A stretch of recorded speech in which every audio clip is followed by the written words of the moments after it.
Hi, this is Stephen Hawks in Douglas, Georgia. I'm going to show how to make a canteen. I held one time worth about $20,000 that was used in the Civil War with an alkaline glaze on it. I'm not sure where it was made, somewhere in North Georgia or South Carolina. And this is about 3 pounds of clay. I do some decorative ones of these. I haven't made one in a while. I just practiced a minute ago on one, but this one I'm gonna try and bring it up. You can wedge on the wheel if you want, but I also am gonna make the spout. I'm not gonna make a stand for it because the traditional ones were you use like a leather strap or something.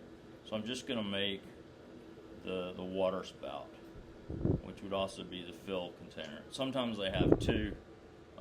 If you see the decorative ones, they're a lot like the water jugs with the two types of spouts, a fill spout and a pouring spout, which is like a straight up thing. Now if you make this too narrow pouring spout, it's not going to come out very well, because the air will make it go gloop gloop gloop. So what I'm going to do is make the hole big enough that it will pour pretty well. And I usually make like a little bit of a sharp edge for anything that pours, because that way it will come off. It'll won't dribble as much. So take my smallest finger and go in there, and you can also use like a rib on it, and there. So this I'll just cut off. So I'm going to use like a needle tool to cut it off and make it where it'll fit on the round edge. So that's for that. And then I'm going to go down to the wheel head, flatten it as much as I can, and well, not as much as I can, but where it'll work well. And then you open it up from the center. Don't push too vigorously, and try and keep both sides down, but pull out.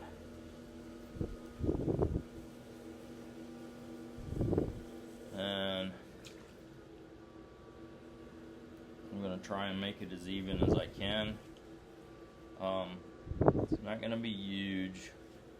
So then I split it. Make sure you don't go all the way down to the wheel head, so I can see that this which is at the wheel head and then this one are different. So then I'll pull up and go straight up with both sides first and try and thin out both edges. You want as much volume as you can get. So I'm going to try and push out just a little bit to get more volume, and then push out the other way to get a little bit more volume. And when I get it to a certain point, you don't want it to flop on you. So I'm going to bring it in just a little bit, the outside one, and kind of throw it at an angle in.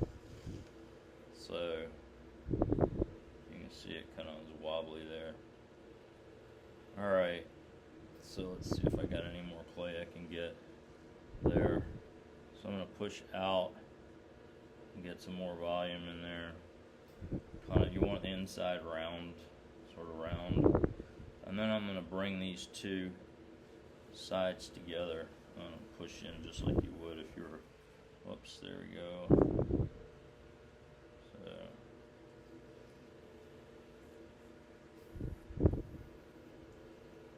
okay, it's going to start connecting.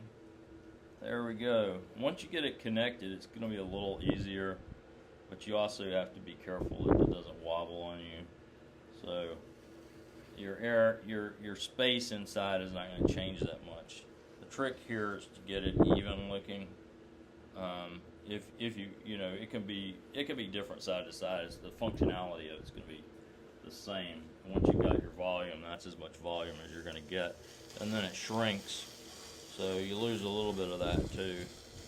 So I'm going to go and round out underneath. I'm gonna also trim it some later, and then do the same thing on the inside, undercut, and now I have I take a thin wire and cut it, and then I'm just gonna keep that like that. You use a leather strap or a braided cord that'll hold it for your strap, and you don't really put handles on this type of thing. If it's a traditional one, normally it would just be just tied around with a cord or leather, and then put over your shoulder. And the spout would be corked. So there is a traditional canteen, or ring jug is they're now called, but the traditional ones, the only one that I've seen from the 19th century, and I have seen it personally, was without handles and without a stand. So that's basically it.